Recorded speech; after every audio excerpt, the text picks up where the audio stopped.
ሞትሰ ለሟቲ ይደሉ ሞታ ለማርያም ያጽብ ለኩሉ።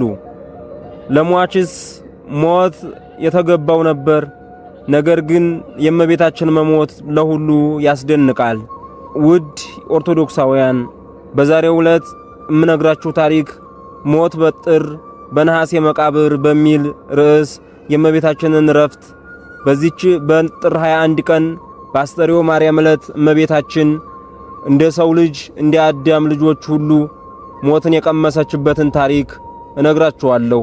እንዴት ሞትን ድል ያደረገውን ልጅ ወልዳ እሷ ሞትን ልቀምስ ቻለች የሚለውን በዚህ ውስጥ ታገኙታላችሁ። በዓለ አስተርዮ ማርያም። አስተርዮ ማለት መታየት መገለጥ ማለት ነው። ቃሉ አስተራዬ ታየ ተገለጠ ከሚለው የግዕዝ ግስ የተገኘ ነው። ጌታችን መድኃኒታችን ኢየሱስ ክርስቶስ በገባው ቃል ኪዳን መሰረት በሥጋ የተገለጠበት አንድነትና ሦስትነቱን የገለጠበት ወቅት በመሆኑ ከልደት እስከ ጥር መጨረሻ በሙሉ ዘመን አስተርዮ በመባል ይታወቃል። የእመቤታችን በዓለ ዕረፍት በዘመን አስተርዮ ውስጥ ስለሚከበር አስተርዮ ማርያም ተብሏል።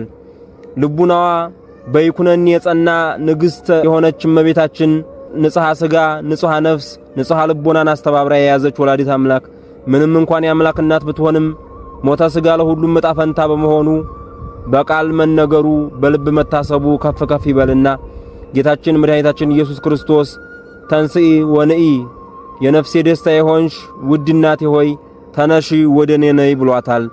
ጥር 21 በዚህች ቀን አምላክን የወለደች ለእመቤታችን ለከበረች ቅድስት ድንግል ማርያም የረፍቷ መታሰቢያ በዓል ሆነ።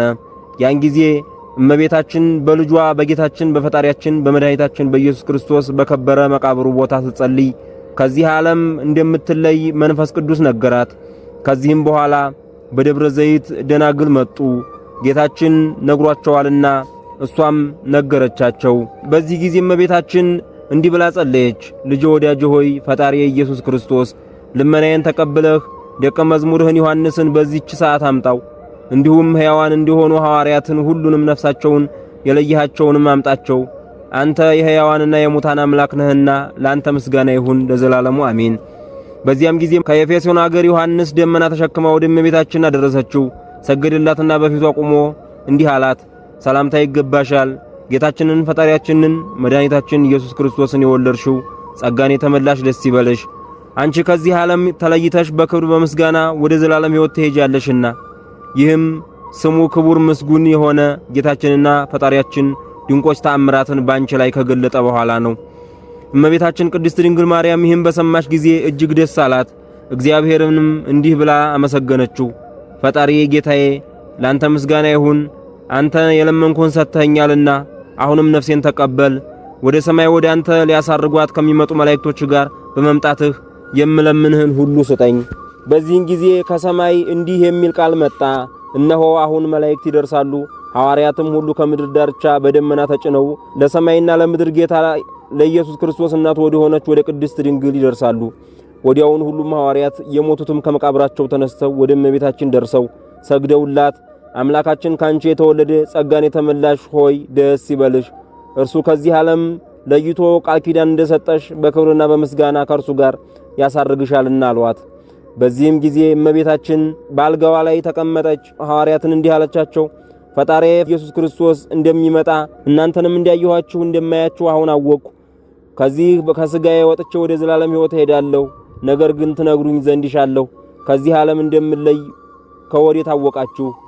ጴጥሮስና ዮሐንስ ሁሉም ወደ አንቺ እንመጣ ዘንድ መንፈስ ቅዱስ አዘዘን። በደመና ላይ ተቀምጠን ተጭነን ወደ አንቺ እንደ ዓይን ጥቅሻ ፈጥነን ደረስን አላት። እመቤታችን ማርያምም ይህን ነገር ከሐዋርያት በሰማች ጊዜ ድምጿ ከፍ አድርጋ እንዲህ አለች፣ ጌታዬና ፈጣሪዬ ኢየሱስ ክርስቶስ ሆይ ክብር ምስጋና ላንተ ይሁን።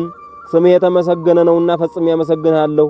የኔን ያገልጋይህን መከራ ተመልክተህ ድንቅ ኃይልህን አድርገሃልና ከእንግዲህ ወዲህ ትውልድ ሁሉ ያከብሩኛል፣ ያመሰግኑኛል። ጸሎቷና ምስጋናዋን ስጨርስ ሐዋርያትን እንዲህ አለቻቸው፣ ዕጣን አምጥታችሁ በማጠን የጌታ የኢየሱስ ክርስቶስን ስሙን ጥሩት። እርሱም እንዲያዘዛቸው አድርጉ። እነርሱም እንዲያዘዘቻቸው አደረጉ። በዚያን ጊዜ የክብር ባለቤት ጌታችን ኢየሱስ ክርስቶስ እልፍ አእላፍት መላእክትን ዙሪያውን አድርጎ አጅበውት እያመሰገኑት መጣና አረጋጋት። ያዘጋጀላትንም ተድላ ደስታ ነገራት። በዚያም ብዙዎች ድንቅ ታምራት ተደረጉ። እውሮችም አዩ፣ አንካሶችም ቀንተው ሄዱ፣ ደንቆሮችም ሰሙ፣ ለምጻሞች ነጹ፣ አጋንንትም ከሰዎች ወጥተው ሄዱ፣ ዲዳዎችም ተናገሩ፣ በሽታና ደዌ ያለበት ሁሉ ዳነ። እመቤታችን ድንግል ማርያም ወዳለችበት ቤት በቀረቡ ጊዜ ከደዌያቸው ይፈወሳሉና። ከዚህ በኋላ እመቤታችን ተወዳጅ ልጇን እንዲህ አለችው፣ በአየር ውስጥ ተበትነው ከሚኖሩ ከሚያስደነግጡ ግሩማን መላእክት የተነሳ ከእሳት ባህርም እፈራለሁ። ጌታችንም ከናንተ በማንም ላይ ይህ አይነቱ ነገር ስልጣን የለውም አላት። ከስጋዋም የምትለይበት ጊዜ ሲደርስ ሐዋርያትና ደናግልን ተባረካቸው ዘንድ እያለቀሱ ለመኗት። እጇን በላያቸው ላይ ዘርግታ ባረከቻቸው። በዚያም ጊዜ ጌታችን ንጽሕት ነፍሷን ከስጋዋ ለይቶ በመለኮታዊ እጁ ይዞ በብርሃን ልብስ አጎናጽፎ ወደ ከፍተኛ መኖሪያ ከሱ ጋር አሳረጋት። ስጋዋን ግን እንደሚገባ ገንዘው ወደ ጌተሰማኒ ተሸክመው እንዲወስዷት ለሐዋርያቱ አዘዘ። ነፍሷ ከስጋዋ ከመውጣቷ በፊት በሰው አንደበት ይህ ነው ተብሎ የማይነገር ብርሃንን እያየች ነበር። የክብር ባለቤት ጌታችን ክርስቶስም እንግዲህ ስጋሽን ተድላ ወደ ያለበት ገነት አፈልሳለሁ፣ ዳግመኛም ስጋሽን ከነፍስሽ ጋር አዋህጄ አስነስች መላእክት በውስጡ በፊትሽ ሆነው በሚያመሰግኑበት ተመሳሳይ በሌለበት ተድላ ደስታ ባለበት ማደሪያ አኖርሻለሁ አላት። እመቤታችን እንዲህ አለች፣ አቤቱ በረቀቀ ጥበብህ ይህን ሁሉ የሰራህ አመሰግንሃለሁ። ሁለተኛም ልመናዬን ትሰማ ዘንድ እለምናለሁ። በስሜ ወደ አንተ የሚለምኑትን ሁሉ ልመናቸውን ተቀበል። በመከራ ውስጥ ሆኖ ስሜን ጠርቶ ወደ አንተ የሚለምነውን ከመከራ ሁሉ አድነው። በሰማይም በምድርም በስራው ላይ ሁሉ አንተ ከሃሊ ነህና መታሰቢያዬን በውስጡ የሚያደርጉትን ቦታ ሁሉ ባርክ። በእኔ ስም የሚያቀርቡትን ሁሉ መስዋዕት ተቀበል። ጌታችንም እንዲህ ብሎ መለሰላት፣ የለመንሽኝን ሁሉ አደርጋለሁ፣ ደስ ይበልሽ። ከኔ ከአባቴ ከመንፈስ ቅዱስም ዘንድ ክብር ባለሟልነት ተሰጥቶሻልና ስምሽን ጠርቶ የሚለምን ሁሉ በዚህም ዓለም በሚመጣውም ዓለም አይጠፋም። እመቤታችን ካረፈች በኋላ ጌታችን እንዳዘዘ ወደ ጌተሰማኒ ሊወስዷት ሐዋርያት ገንዘው ተሸከሟት። አይሁድም በሰሙ ጊዜ ስጋዋን ሊያቃጥሉ ወጡ። በእነርሱም አንዱ በምድር ላይ ሊጥላት ዘንድ ያልጋዋን ሸንኮር ያዘ። ያን ጊዜ የታዘዘ መልአክ እጆቹን በሳት ሰይፍ ቆረጣቸውና እጆቹ ባልጋው ላይ ተንጠልጥለው ቀሩ። ያን ጊዜ በጌታችን አምኖ ወደ እመቤታችን እያለቀሰ እንዲህ ብሎ ለመነ። እውነተኛ አምላክ የጌታ የኢየሱስ ክርስቶስ እናት አንቺ በእውነት ድንግል የሆንሽ በእኔ ላይ ይቅርታን አድርጊ ታደርጊም ዘንድ ለምንሻለሁ። በሐዋርያትም ልመና እጆቹ ተመልሶ እንደቀድሞው ደህነኛ ሆኑ። በቀበሯትም ጊዜ ከዚያ 3 ቀን ኖሩ። እረፍቷም የሆነው እሁድ ቀን በጥር 21 በዚህች ቀን ነበር። ጌታችንም ብርሃናውያን መላእክትን ላከ። እነርሱም ስጋዋን ከመቃብር ወስደው በገነት ውስጥ በዕፀ ሕይወት ሥር አኖሯት። የሐዋርያው ቶማስ ግን ያን ጊዜ አልነበረም። በደመና ላይ ተጭኖ ሲመጣ መላእክት ሲያሳርጓት እመቤታችንን አገኛት። መላእክትም ለእመቤታችን ለድንግል ማርያም ናጅ ንሳ አሉት። እርሱም ሰገደላትና ተሳለማት። ከእርሷም ተባረከ። ከዚህም በኋላ ወደ ሐዋርያት ደረሰ። እነርሱም እመቤታችንን ማርያምን እንዲያረፈችና እንደቀበሯት ነገሩት። ቶማስም ስጋዋን እስከማያላምንም አላቸው። ስጋዋን ያሳዩት ዘንድ ወደ መቃብሯ በደረሱ ጊዜ በመቃብር ውስጥ ስጋዋን አላገኙትም። ደንግጠውም አደነቁ። ያ ጊዜ ከመላእክት ጋር ወደ ሰማይ ስታርግ እመቤታችንን እንዲያገኛት ቶማስ ነገራቸው። ሐዋርያትም ይህን በሰሙ ጊዜ እመቤታችንን እርገቷን ስላላዩ እጅግ አዘኑ። ስጋዋን በምድር ውስጥ ይተው ዘንድ እንዳልወደደ መንፈስ ቅዱስ አስገነዘባቸው። ከዚህ በኋላም አንድ ጊዜ ደግሞ እርሷን ያሳያቸው ዘንድ እንዳለው ጌታችን ቃል ኪዳን በማድረግ ተስፋ ሰጣቸው። እነርሱም እስከ ነሐሴ 16 ቀን በተስፋ ኖሩ። የእመቤታችንም የዕድሜዋ ዘመን 64 ዓመት ነው።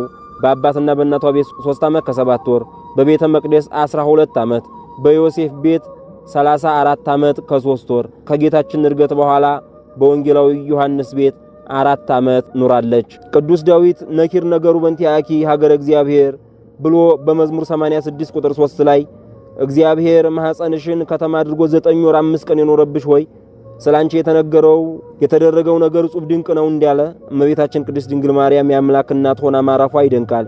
ታላቁ የቤተ ክርስቲያናችን አባት ቅዱስ ያሬድ ሞቷ የሚያስደንቅ መሆኑን ሞትሰ ለመዋቲ ይደሉ ሞታ ለማርያም ያጽብ ለኩሉ፣ ሞት ለማንኛውም ሰው ሁሉ የተገባ ነው፣ የማርያም ሞት ግን ሁሉን ያስደንቃል በማለት ገልጾታል። ሞት በጥር በነሐሴ መቃብር። የእመቤታችን ቅድስት ድንግል ማርያም ሞትና ትንሣኤ በነገረ ማርያም አበው እንደሚያስረዱት እረፍቷ ጥር 21 ቀን እሁድ ነው። አባቶቻችን በጾመ ፍልሰታ ውዳሴ ማርያም ቅዳሴ ማርያም ሲተረጉሙ የእረፍቷን ነገር እንዲህ ብለው ይተርካሉ። የእረፍቷስ ነገር እንደምን ነው ቢሉ 64 ዓመት በዚህ ዓለም ኑራ ጥር 21 እሁድ ቀን ጌታ አእላፈ መላእክትን አስከትሎ መጥቶ እናቴ ሆይ ከዚህ ዓለም ድካም ላሳርፈሽ መጣሁ አላት። ልጄ ሰማይና ምድርን የማይወስኑ 9 ወር ከ5 ቀን በማኅፀን የተሸክሜ በድንግልና ወልጄህ እሞታለሁን አለችው። በሲኦል የሚሰቃዩ ነፍሳትን አሳይቶ እናቴ ሆይ ሞትሽ ለነዚህ ቤዛ ይሆንላቸዋል አላት። እሊህን እስከ ማርክልኝ ይሁን አለችው። ቅድስት ሥጋዋን ከቅድስት ነፍሷ ለይቶ በቃላ አቅርንት በዝማሬ መላእክት አሳረጋት። ደቀ መዛሙርቱንም ከያሉበት በደመና ጠቅሶ ካለችበት አድርሶ እመቤታችሁን ሥጋዋን በክብር አሳርፎ አላቸው። ሐዋርያት ባጎበር አድርገው ወደ ጌቴሰማኒ ይዘው ሄዱ። ቀድሞ ልጇ ተነሳ እያሉ ሲያወሩ የነበሩ አሁን ደግሞ እሷ ተነሳች አረገች እያሉ ሊያውኩን አይደለምን በእሳትና ቃጥላት ብለው ተነሱ። ታውፋንያ የሚባል አይሁዳዊ ተራምዶ አጎበሩን ጨበጠው። መልአክ መጥቶ በሰይፍ ሁለት እጁን ቆረጠው። ካጎበሩም ተንጠልጥሎ ቀረ። በድያለሁ ማሪኝ ብሎ ቢማጸናት እጁ ተመልሶለታል። ከዚህ በኋላ ዮሐንስን ጨምሮ በደመና ነጥቆ ከገነት አግብቶ ከዕፀ ሕይወት ስር አኖራት። ቅዱስ ዮሐንስ እንደምን ሆነች አሉት። ከዕፀ ሕይወት ስር አለች አላቸው። ቅዱስ ዮሐንስ አይቶ እኛ ሳናይ ብለው በነሐሴ መባቻ ጾም ጀመሩ። 2 ሱባኤ ሲፈጸም እሁድ አምጥቶ ሰጥቷቸው ቀብረዋታል። በሦስተኛው ቀን ማክሰኞ ከመትንሣኤ ወልዳ እንደ ልጇ ተነስታለች፣ ወደ ሰማይም አርጋለች። ቅዱስ ቶማስ አልነበረም። ደመና ጠቅሶ በሀገረ ስብከቱ ሲመጣ ስታርግ አገኛት። ቀድሞ የልጅሽን ትንሣኤ ሳላይ ቀረሁ፣ ዛሬ ደግሞ ያንቺን ትንሣኤ ሳላይ ልቀርነውን ብሎ ወፈቀደ ይደቅም ደመናሁ እንድል ከሐዘኑ የተነሳ ሊወድቅ ወደደ። እመቤታችንም አይዞህ አትዘን፣ እሊያ ትንሣኤን እርገቴን አላዩም፣ አንተ አይተሃል፣ ተነሳች አረገች ብለህ ንገራቸው ብላ የያዘችውን ሰበን ሰጥታ ሰደደችው። ከዚህ በኋላ ሂዶ እመቤታችን እንዳረገች ለሐዋርያቱ ነገራቸው። ቅዱስ ጴጥሮስ አንተ እንጂ ልማድህ ነው፣ አንተ ብቻ ተጠራጥረህ አትቀርም፣ ሰው ሁሉ ታጠራጥራለህ እንጂ ብሎ ተቆጥቶ ወደ መቃብሩ ሂዶ ቢከፍት አጣት። ደንግጦ ቆመ። ሐዋርያው ቶማስም አታምኑኝም ብዬ ነው እንጂ እመቤታችንስ ተነስታ አድርጋለች አላቸው። የያዘውን ሰበን ሰጣቸው፣ ለበረከትም ተካፍለውታል። በዓመቱ ሐዋርያው ቅዱስ ቶማስ ትንሣኤሽን እርገትሽን አይቶ እኛ ሳናይ ብለው ጾም ጀመሩ።